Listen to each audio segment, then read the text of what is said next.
우리 이 시간에 오신 여러분들 위해 하나님의 큰 은혜가 넘치기를 주님의 이름으로 축원합니다.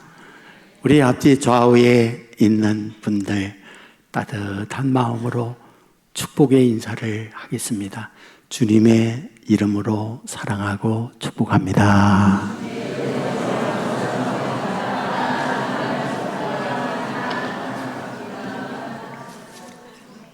예, 감사합니다. 찬양도 잘하고 인사도 잘하고 고맙습니다. 예, 감사합니다. 돈은 자유다, 이런 제목의 책이 있습니다. 얼음 공장이라고 하는 필명을 갖고 있는 분이 썼습니다. 유튜브도 합니다. 구독자가 33만 명을 넘습니다. 이분은 이 책에서 자신의 인생에 대한 이야기합니다. 초등학교 1학년서부터 고등학교 3학년까지 12년 동안 학교를 다니면서 친구, 선생님들 누구에게도 인정받아본 적이 없다. 공부? 언제나 꼴찌에서 2, 3등이었다. 체중까지 많이 나갔다. 100kg가 넘었다. 그리고 남들과 외모를 비교해 보면 왜 나는 이렇게 생긴 거야? 언제나 숨고 싶은 자신의 모습이었다. 자기가 할 수 있는 것, 도피할 수 있는 것, 게임방이었다. 자기는 게임방이 자기의 집처럼 지냈다.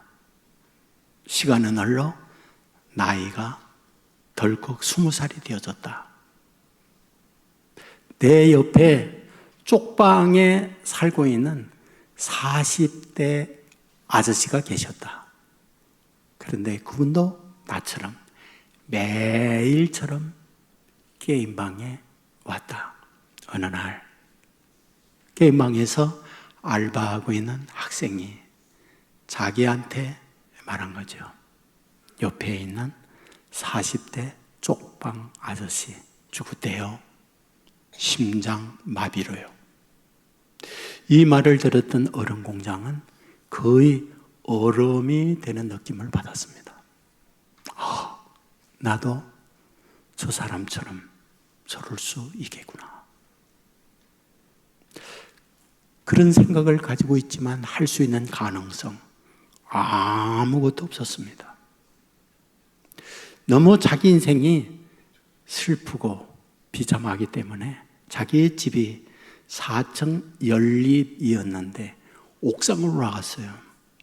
차라리 내 인생이 이렇게 살 바에야 그냥 떨어져서 삶을 마감하는 게 낫지.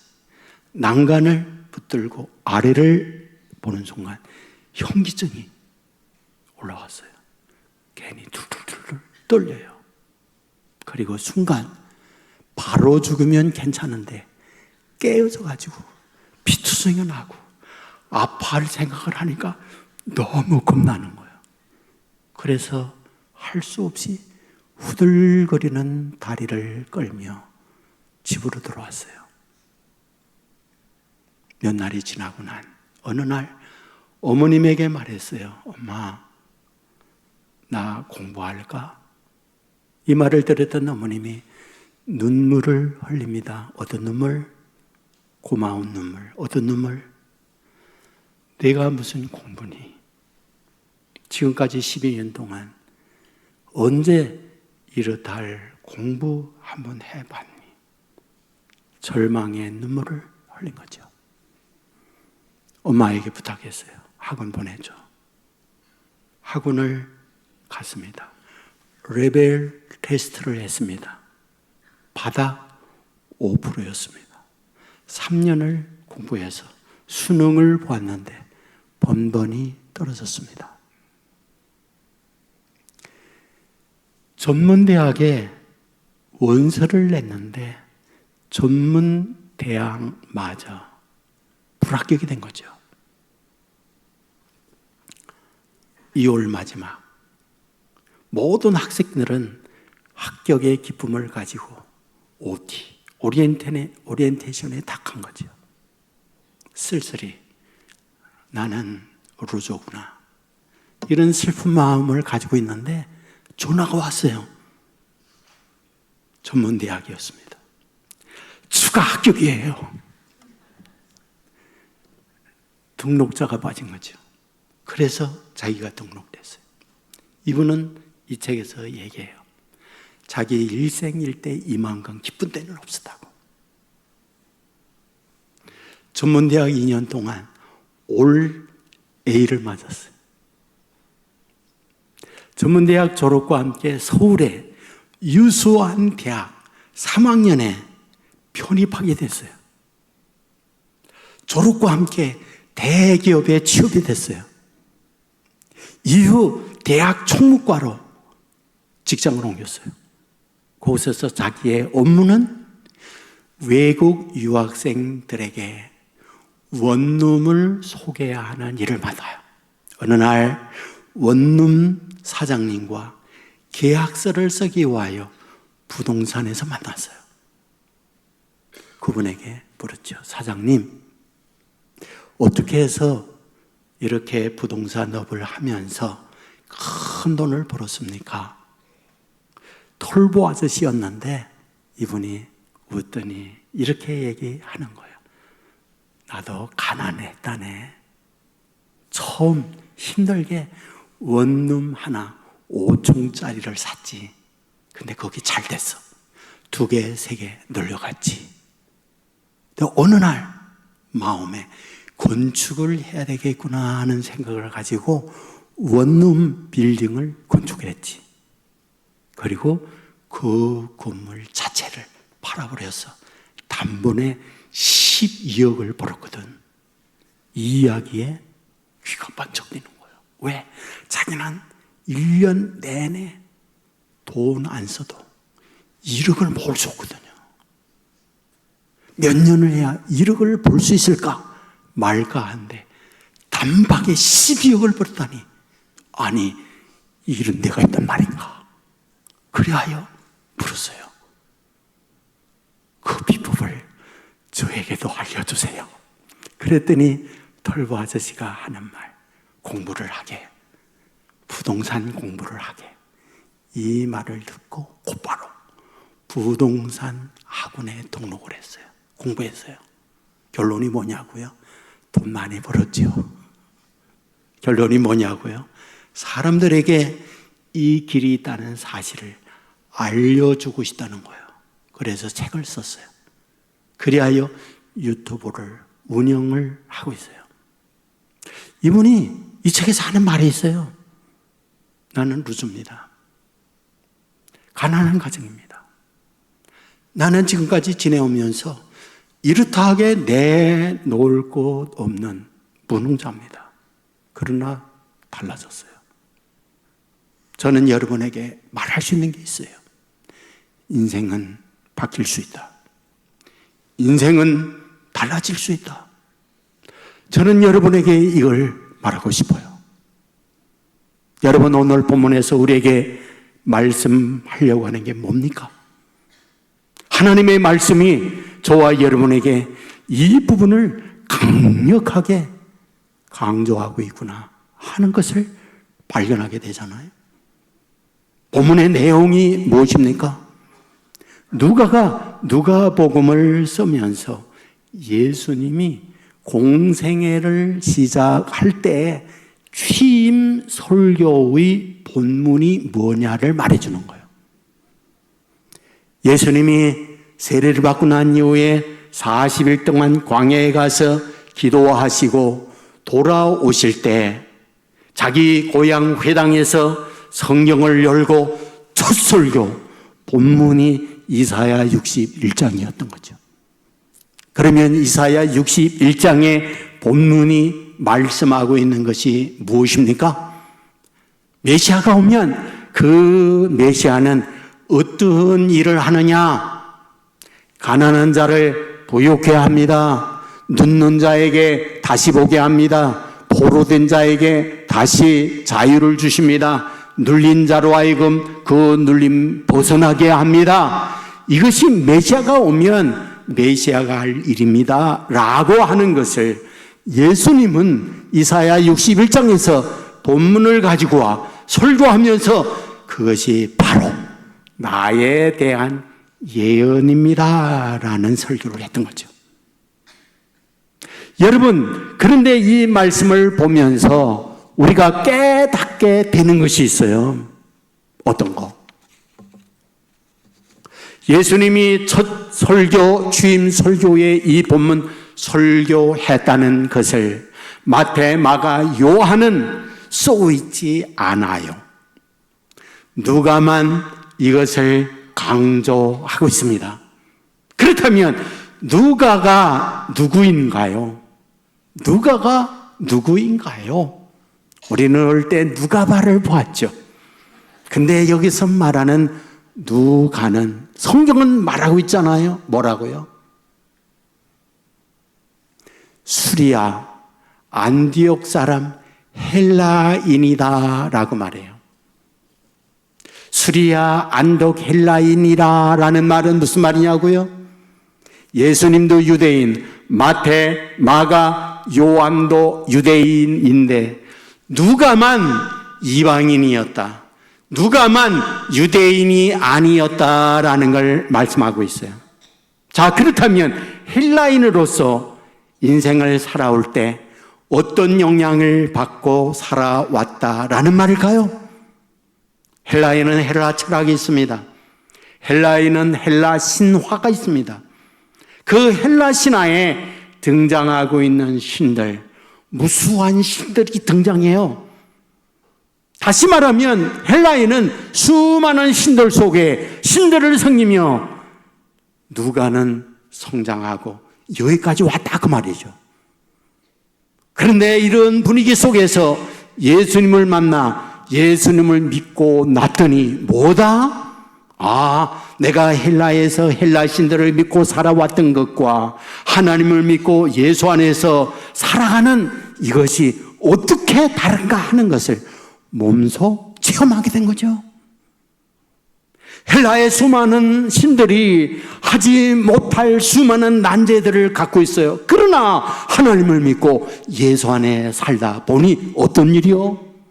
눈먼 자가 다시 보게 돼요. 어떤 일이요? 포로된 자가 자유를 얻어요. 어떤 일이요? 가난한 자가 부욕해 되는 복을 받아요. 어떤 일이요? 눌린 자가 벗어지는 역사를 체험하게 돼요. 이것을 누가는 몸소 체험하게 된 거죠. 그리하여 뭐다? 이 사실을 사람들에게 알려줘야겠구나. 이런 사명을 누가가 갖게 된 거예요. 누가는 어떤 사람? 의사라고 했어요. 의사는 어떤 사람? 돈 있는 사람, 가난한 사람, 배운 사람, 못 배운 사람, 높은 사람, 낮은 사람 다 만나 치료하면서 단순한 병만이 아니라 그들의 직업, 그들의 경제대력, 그들의 어떤 학력, 이것과 질병과의 연관 관계가 있을 수 있다라고 하는 것을 그는 깨닫게 된 거예요. 돈 있고 능력 있심 있는 사람은 미리 사전 조기 검진을 통하여 큰 병이 발전하지 않는구나. 가난하고 힘없는 사람 완전 말기가 돼서 의사를 찾아오는구나. 이런 걸 알게 되는 거예요. 여러분, 김현철 교수님이라는 분이 계세요. 이분은 경제학이 필요한 순간이라는 책에서 자기의 경제학자가 된 동기를 말하고 있어요. 연대 의대를 졸업했어요. 그리고 의사가 됐어요. 강남 세브란스에서 암병동, 암센터에 근무를 했어요. 근데 그곳에 근무하면서 강남에 살고 있는 많은 분들이 미리 아프지 않은데 검진을 통하여 조기 검진으로 병들을 찾아내요. 그러니까 금방금방 치료가 돼요. 어느 날 시골에 어떤 할머님이 오셨어요. 밭에서 농사하면서 얼굴이 태양에 그을려서 까마잡잡합니다. 그리고 한눈에 고생이 배어 있구나 하는 걸 알 수가 있어요. 깊은 주림이 배어 있어요. 웃음이 사라졌어요. 그런데 문제가 뭐다? 유방암 말기. 근데 생년월일을 봤더니 할머니가 아니야. 40대야. 40대인데 얼마나 지나온 세월이 힘들었는지 그 얼굴에 배어 있는 거야. 그런데 이분이 온몸에 암이 퍼졌는데 하는 말, 선생님, 나 암 아니죠? 선생님, 나 암 아니죠? 선생님, 나 나을 수 있죠? 라는 말을 들을 때 많이 울었다고 얘기해요. 많이 울었다고. 경제력과 질병의 상관관계가 있구나. 돈 없고 힘 없고 어떤 능력이 없으면 그 병이 생명을 위협하는 단계까지 이르러 갈 때에도 신경 쓰지 못하는 것, 그것이 삶의 현실이로구나. 내가 의술을 배워서 환자를 진료하는 일도 중요하지만 경제적 문제, 이거를 해결해야 하는 것이 더 근본적 문제이구나.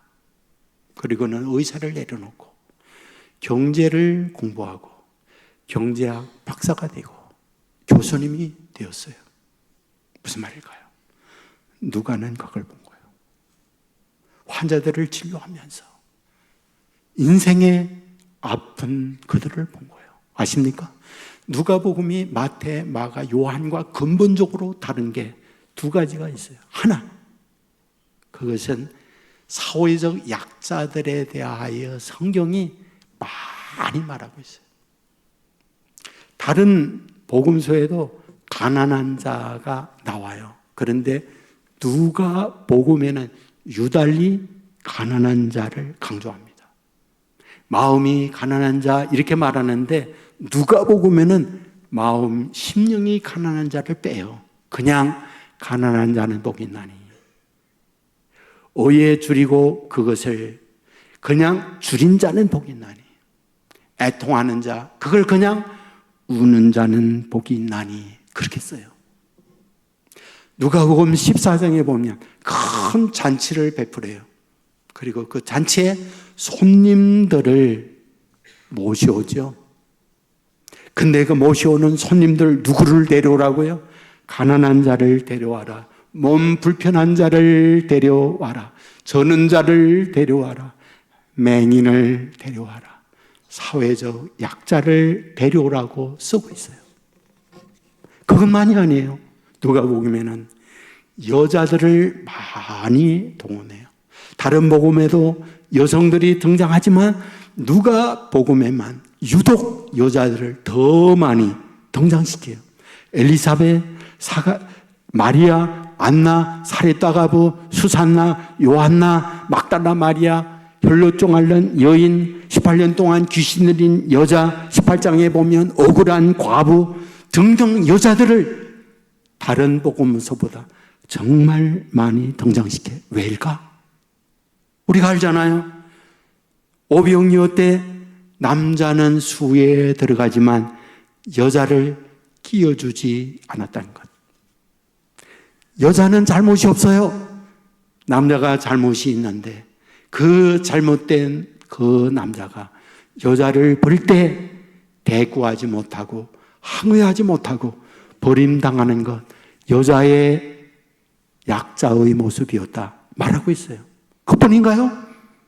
여러분 보세요. 예수님이 탄생했을 때에 예수님을 축하하는데 마태복음엔 누가요? 동방의 박사. 동방의 박사들이 무엇을요? 유황과 황금과 모략을 가지고 왔다. 높은 지위에 있는 사람들이 최고의 선물을 준비하여 예수님께 예물을 드리기 위하여 왔다. 그렇게 기록하잖아요. 그런데 누가복음에는 누가 축하하러 오나요? 누가? 목동이요. 목동이 누구요? 추운 들판에서 맹수의 위협을 받으면서 가장 남들이 하기 싫어하는, 어려워하는 그 일을 해야만 하는 사람들, 그들이 목동이에요. 근데 누가는 동방의 박사가 아니에요. 황금과 모래학과 유황을 가지고 선물 가지고 왔다, 그 말을 하고 있잖아요. 힘없고 나약한 목자들이 예수님을 축하하게 왔다, 그렇게 말을 합니다. 그뿐인가요? 세리가 동원되죠. 사마리아 사람이 나오죠. 거지 나사로를 말하고 있죠. 누가복음에는 사회적 약자와 소외된 사람들이 등장되고 있는 것을 말하고 있어요. 왜 누가는 이들을 수면 위로 끌어올릴까요? 의사로서 환자들을 만나면서 그걸 본 거죠. 아, 그렇구나. 돈이 없고 약하니까 힘든 어려운 가운데 살고 있는 분들이 많이 있구나. 때로는 마음에 억울함이 있어도 대항할 힘이 없죠. 그리하여 정말 속이 터지는 눈물로 땅을 치며 통곡하는 사람들도 만나죠. 그런데 그런 그들에게 누가가 끓는 마음으로 말하고 있는 거죠. 가난한가요? 부요하는 길이 있어요. 눈이 멀었나요? 다시 보게 하는 길이 있어요. 포로된 자가 있나요? 자유케 될 수 있어요. 무거운 짐을 지고 눌려 있나요? 벗어지는 길이 있어요. 인생이 바뀔 수 있습니다. 달라질 수 있습니다. 그것을 말하고 싶어 하는 것, 그것이 누가복음, 누가가 쓰고 있는 이유라는 거죠. 그렇다면 누가는 어떤 방법으로 그런 곳에서 인생이 바뀌어질 수 있다고 말하고 있을까요? 앞에서 여러분에게 말했습니다. 사복음서 중에 누가복음의 독특성이 있다. 누가는 약자, 가난한 자를 수면 위로 올리고 있다. 그런데 그런 것만이 아니라 성령을 강조해요. 성령요. 누가복음 1장에 보면 여인들이 등장했다고 했죠. 그런데 엘리사벳을 말하면서 성령이 충만하여. 누가복음 1장에 마리아가 등장해요. 그런데 마리아를 말하면서 성령이 그 위에 임하여. 누가복음 2장에 보면 안나가 나와요. 여인이었죠. 그 여인을 말하면서 하나님의 신, 하나님의 영이 임한 여인으로 말하고 있어요. 여러분 3장에 가면 예수님이 세례를 받을 때 하늘 문이 열리며 성령이 임함을 말하고 있어요. 4장에 가면 저 광야로 갈 때 성령에 이끌려 갔다고 말씀을 해요. 그리고 40일 계시면서 성령의 충만함을 덧입었다 말하고 있어요. 그리고 오늘 본문은 40일 금식하며 고향으로 돌아왔을 때 14절에서 성령이 충만하여, 그리고 입을 열어 말씀을 전하게 되어질 때 하나님의 영이 충만하여 설교하고 있다라고 말씀을 하고 있어요. 그뿐인가요? 그 외에도 성령의 능력을 강조해요. 그리고 누가는 이어서 무엇을 말씀하는지 아세요? 예수님께서 기적과 능력을 행하실 때에 성령의 능력으로 행했다는 걸 강조해요. 하나님의 영이 임함으로 귀신이 굴복하고 나갔다. 하나님의 능력으로 말미암아 질병이 치유됐다. 이 사실을 강조해요. 그런데 그것으로 끝나질 않아요. 누가복음 9장에 가면 예수님이 12 제자를 선택합니다. 그리고 둘씩 짝을 지어 보내요. 그런데 짝을 지어 보낼 때에 어떻게? 능력을 덧입힙니다. 성령의 능력을 덧입혀요. 그러므로 성령의 능력을 덧입고 나아가 외침으로 귀신이 나가요. 질병이 치유돼요. 그리하여 기쁨으로 돌아와 우리가 나아가 외칠 때 귀신이 굴복하여이다, 질병이 치유되이다, 이런 간증을 해요. 그런데 그것으로 끝나지 않죠. 누가복음 10장에 가면 예수님은 70명을 선택합니다. 그리고 똑같이 2명씩 짝을 지어 보냅니다. 여러분, 그때에 그 2명씩 짝을 지어 갔던 그들이 어떤 일? 똑같이 귀신이 굴복했어요. 질병이 치유되는 역사가 나타났습니다. 다른 복음서에 없는 이 부분을 누가복음에서 강조하고 있는 거죠. 그렇다면 왜일까요? 지금 의사로 환자를 만나며 그 환자들 가운데 가난한 이들, 병들과 아파 힘들어하는 이들, 세상에 어떤 힘이 없이 대물림된 아픔과 고통 가운데 살고 있는 여러 가지 현실에 있는 이들, 그들에게 여러분, 내가 예수를 믿고 성령의 능력을 덧입고 보니 의사의 능력을 넘어서는 능력이 예수님 안에, 성령 안에 있습니다. 가난합니까? 부유하는 길이 있습니다. 눌려 있습니까? 벗어지는 길이 있습니다. 여러분 가운데에 눈이 멀어 있습니까? 다시 보게 할 수 있습니다. 포로된 자가 있습니까? 거기서 자유를 얻는 길이 있습니다. 이것을 강조하고 있는 거죠. 여러분, 이같이 누가가 당시에 힘이 없고 소외된 그들, 낮은 이들에게 성령의 능력을 덧입으면 이런 능력의 사람이 된다라는 이 말씀은 오늘 이 자리 동일하게 저와 여러분에게 이 만나는 사실 믿으시기를 주의 이름으로 축원합니다. 여러분, 그런데 이 말씀을 아주 너무너무 의미 있게 하는 말씀이 있어요. 이것은 여러분이 충분히 받을 수 있습니다 라고 하는 방법을 누가복음 마무리하면서 쓰고 있어요. 그러면 누가가 여러분 누구나 이런 성령의 능력을 덧입습니다 라고 하는 그 비법, 알려주고 있는 방법, 그게 뭘까요? 누가복음 24장 49절에 보면 위로부터 능력이 너에게 입혀올 때까지 이 성에 머물라, 이렇게 말씀을 해요.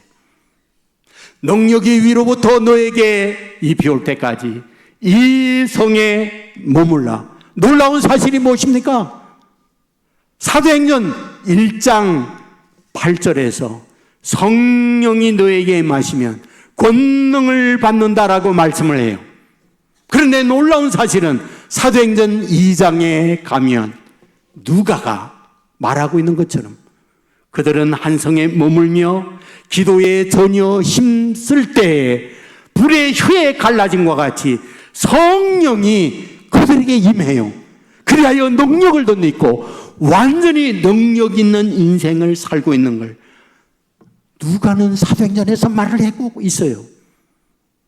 오늘 하나님의 능력이 하나님의 자녀들에게 동일하게 임한다는 사실 믿으시기를 주의 이름으로 축원합니다. 여러분 아십니까?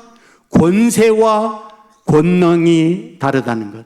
영접하는 자, 곧 그 이름을 믿는 자들에게는 권세를 주셨으니 동시에 하나님께 사모하게 될 때 너에게 위로부터 권능을 주신다. 성령이 임하면 권능이 주어진다라고 말씀해요. 권세와 권능의 차이가 무엇일까요? 권세는 어떤 자리, 어떤 옷의 힘을 얘기해요. 경찰이 경찰 제복을 입고 사이카를 타고 가면은 그 자체가 힘이 있어요. 법규 어긴 자 서서 티켓 끊으면 꼼짝없이 티켓을 끊어야 돼. 그게 힘이에요. 대통령 그 자리가 권세예요.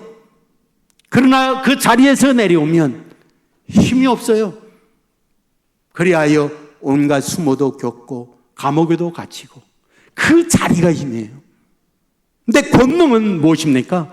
우리의 내면에 담겨 있는 힘이에요. 그 권능을 두나미스라고 그래요. 다이나마이트라는 거죠. 내 안에 끌어오르는 힘이에요. 그리하여 제자들이 오순절날 성령이 임했을 때 어떤 일이요? 외치게 되니 3,000명, 5,000명 회개하고 돌아오는 역사가 나타납니다. 담대히 지혜롭게 말하는 것을 보면서 어릴 때부터 그들의 인생 관리에서 배우지 못하고 어부로서 살아가던 그들이 능력 있게 비음하게 외치는 모습을 보며 그것을 보았던 그들이 뭐다 놀라했다라고 말을 해요. 저들은 범인이었는데, 범인이란 무엇? 능력 있고 능력 없고 힘없는 그런 소외자들이었는데 어떻게 저런 권세와 능력 있는 자가 되었을까라는 거잖아요. 그들을 먹고 오게 가둡니다. 그 안에 있는 능력으로 사슬이 풀려집니다. 그 안에 있는 능력으로 말미암아 옥문이 열리는 기적이 나타납니다. 그렇습니다. 성령이 임하면 우리 안에 권세의 능력으로 주의 백성과 함께한다는 사실 믿으시기를 주의 이름으로 축원합니다. 여러분, 성경은 우리에게 뭘 말하고 있는 걸까요? 땅 위에 무릎을 꿇고 하나님 앞에 나아갈 때 하늘의 능력의 바람이 불어 우리에게 임하게 된다는 걸 가르쳐주고 있는 것이 지금 누가가 말씀하고 있는 내용이잖아요. 저는 스가랴 4장 6절을 좋아해요. 힘으로도 되지 아니하고 능으로도 되지 아니하나 오직 나의 신으로 되느니라. 힘으로 되지 아니하고 능으로도 되지 아니하나 오직 하나님의 영으로 되느니라. 무슨 뜻입니까? 유다인들이 70년 동안 포로 생활을 하고 고국으로 돌아옵니다. 당시 지도자였던 스룹바벨이 가장 먼저 하는 일, 무너진 성전을 재건하는 일이었잖아요. 그런데 문제가 많죠. 그 재건을 해야 하는 유다인들이 패배주의로 가득 차 있죠. 돈 없어, 능력 없어. 우리를 방해하고 대적하는 무리들은 많아. 우리는 아무것도 할 수 없다고. 할 수 없는 우리에게 뭐를 하라는 거야. 이런 여러 가지 상처투성이 있는 그들이에요. 그런데 이때 스가랴 선지자가 스룹바벨에게 하나님의 말씀을 주시는 거예요. 아들아, 걱정하지 마라. 힘이 없느냐? 능력이 없느냐? 괜찮아. 하나님의 영이 임하면 하나님의 힘으로 돼. 라고 하는 말씀을 하고 있는 거죠. 그리고 난 이후에 뭐라고요? 태산이 있느냐? 하나님의 영이 임할 때 평지가 되느니라. 너에게 작은 날이라고 멸시하는 자가 있느냐? 하나님의 영이 임하면 너희들 앞에 너희들을 모욕하고 잘났다고 하는 그들이 무릎 꿇게 되느니라. 말씀하고 있는 거죠. 사실상 하나님의 영이 임함으로 태산이 평지가 되는 기적을 경험한 거죠. 하나님의 영이 임함으로 잘났다고 높다고 뽐내던 그들이 하나님의 영이 함께하는 그들 앞에 무릎 꿇는 역사가 나타나게 되었던 거죠. 여러분, 하나님은 살아계십니다. 하나님의 영은 하나님의 백성들과 함께 하십니다. 하나님의 영이 임할 때에 나는 비록 비교 속에 무능할 수 있습니다. 세상으로부터 소외된 인생을 살아갈 수 있습니다. 그러나 하나님의 영이 거듭나게 하고 하나님의 영이 하늘의 능력을 주어서 강하고 담대한 사람으로 살아가게 만든다.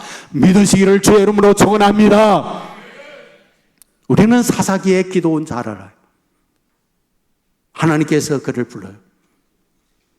그때 기도원이 지금까지 살아왔던 자기의 인생 고백해요. 하나님 알잖아요. 저는 므낫세 집안이에요.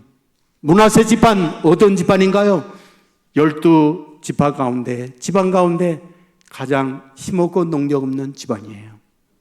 그리고 그 므낫세 지파 가운데 아버지 형제들 중에 가장 못났어요.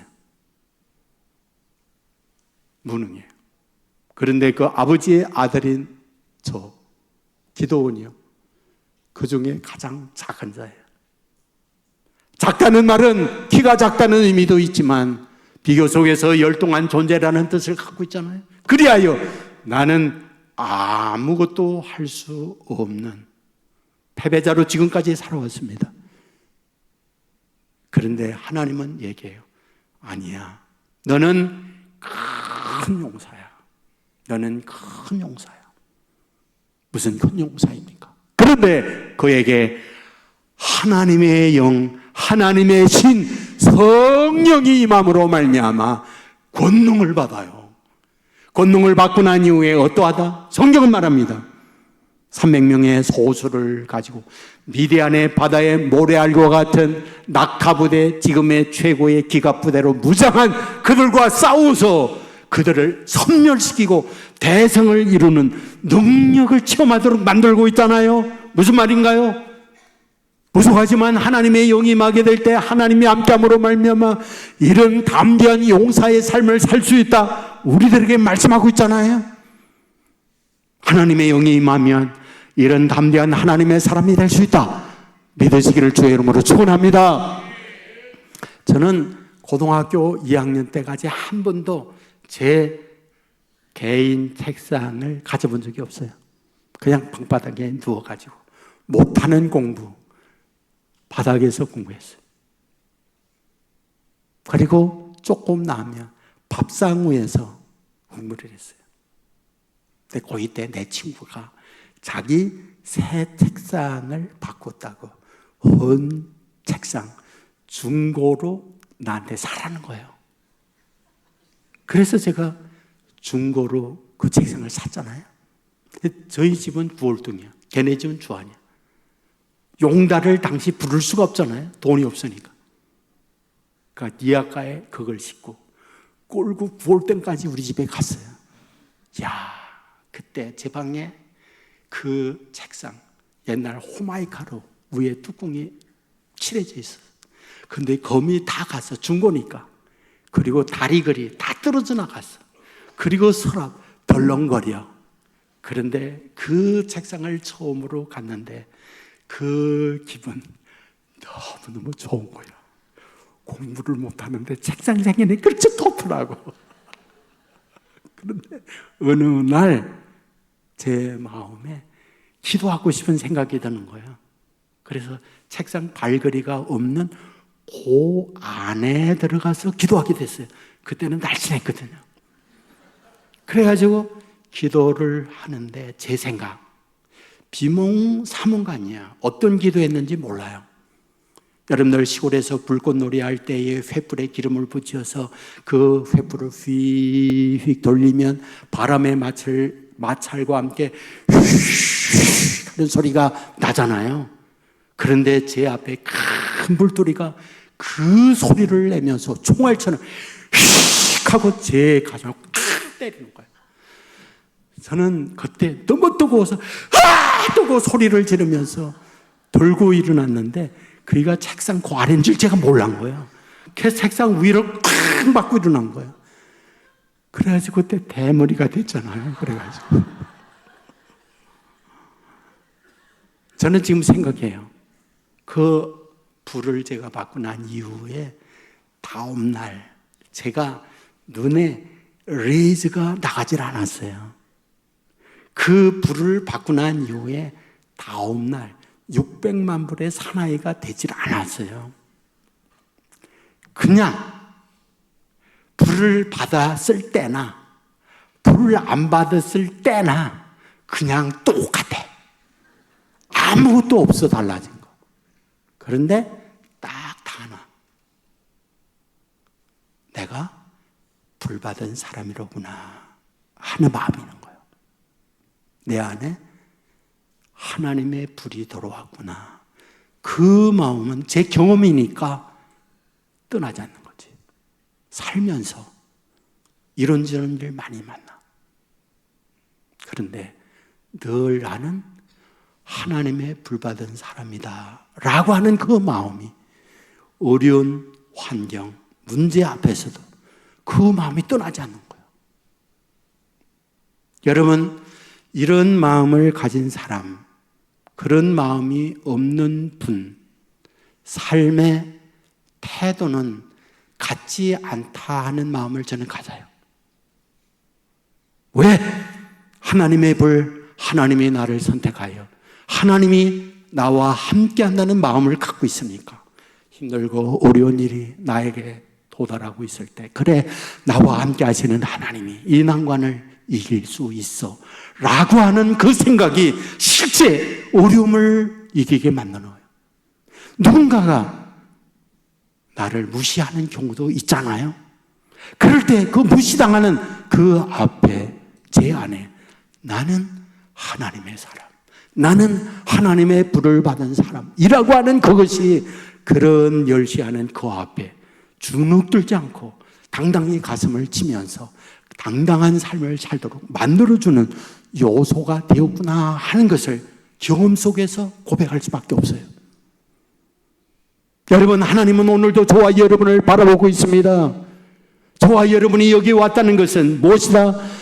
하나님이 지명하여 불러 하나님의 자녀로 삼아주었다는 이 뜻인 것을 믿으시기를 바랍니다. 하나님의 자녀된 저와 여러분이 세상에 살면서 비교 속에 가난할 수 있습니다. 비교 속에 무능할 수 있습니다. 비교 속에 남들보다 내놓을 것 없는 소외자로 살아갈 수 있습니다. 그러나 하나님의 백성된 저와 여러분, 주목된 인생 살기를 원찮아요.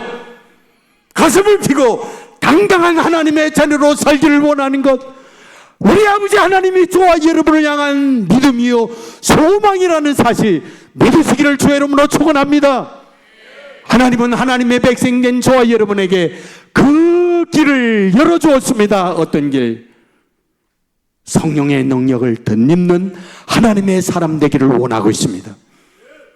하나님의 능력 덧입는 길, 땅 위에 무릎 꿇고 사모하게 될 때에 사모하는 저와 여러분에게 하늘문이 열리고 오순절 성령의 불이 이 시간도 저와 여러분에게 임한다 믿으시기를 주의 이름으로 축원합니다. 성령이 저와 여러분을 주장하면 능력의 사람, 권능의 사람이 됩니다. 이 권능 능력을 가지고 가슴을 펴고 당당하게 세상을 이기는 저와 여러분의 삶이 되기를 주의 이름으로 축원합니다. 모두 자리에서 일어나겠습니다.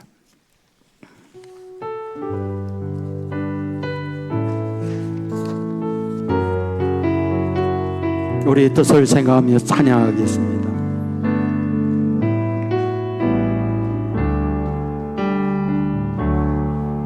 오직 주의 사랑에 매여 내 영 기뻐 노래합니다. 이 소망의 언덕 기쁨의 땅에서 주께 사랑 드립니다.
합심해서 기도하겠습니다.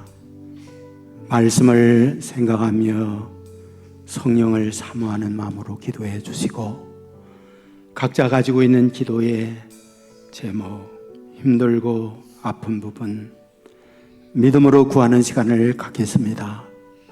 주여 한번 외치고 합심하여 기도하며 나아갑니다. 주여, 합심하여 기도하며 나아가오니 우리의 강구에 귀를 기울여 주시고 주에게 하신 사랑과 은혜를 부르짖는 우리에게 내리워 주시기 원하옵나이다. 주여, 플라인이었습니다. 아버지 하나님이여,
아버지 앞에 기도로 나아갈 수 있도록 기도의 도구, 우리에게 이것을 주시니 감사를 드립니다.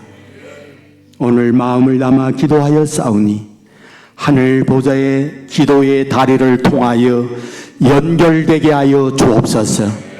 우리의 간구가 아버지 앞에 상달이 되어 저들의 개인, 저들의 가정, 저들의 직장 위에 하늘의 복으로 응답되게 하여 주시옵소서. 말씀을 들었습니다. 주여, 원하옵는 것은 우리가 비록 가난하여도 성령의 능력으로 부유할 수 있다. 포로된 자에 있다 할지라도 성령의 능력으로 자유함을 입을 수 있다. 눈이 멀었다 할지라도 성령의 능력으로 다시 보게 할 수 있다. 눌려 있다 할지라도 성령의 능력으로 벗어날 수 있다 말씀하고 있사오니 이 축복 간구하는 우리 모두에게 허락하여 주시옵소서. 간절히 소원합니다. 이 시간 간구함을 통하여 질병이 떠나가는 줄 믿습니다. 마음의 아픔과 눈물 사라지는 줄 믿습니다. 가정의 어두운 영혼 떠나가고 화목과 기쁨이 있는 가정 되게 하는 줄 믿습니다. 우리의 자녀 하나님이 맡으사 복된 아들 딸 만들어 주실 줄 믿습니다. 주여, 이 은혜 부르짖고 간구하는 모든 성도들, 모든 가정 위에 넘쳐서 하나님의 영이 이와 같이 복내려 주었습니다. 고백과 간증이 있는 성도들이 되게 하여 주시옵소서. 길이요 진리요 생명 되시는 우리 주 예수 그리스도의 은혜와 아버지 하나님의 그 넓으신 사랑과 성령님의 감화, 감동, 축복, 역사, 인도하심이 이 자리에 참여한 주님의 자녀들, 병상에 있는 자녀들, 군에 가 있는 젊은이들, 해외나 지방에 나가 있는 주의 백성들, 선교지에서 복음을 위해 헌신하는 선교사님들, 영상을 통하여 예배에 함께 동참하고 있는 믿음의 가족들, 저들의 가정, 저들의 하는 일, 저들의 앞날 위에 이제로부터 영원토록 함께 있을지어다. 아멘.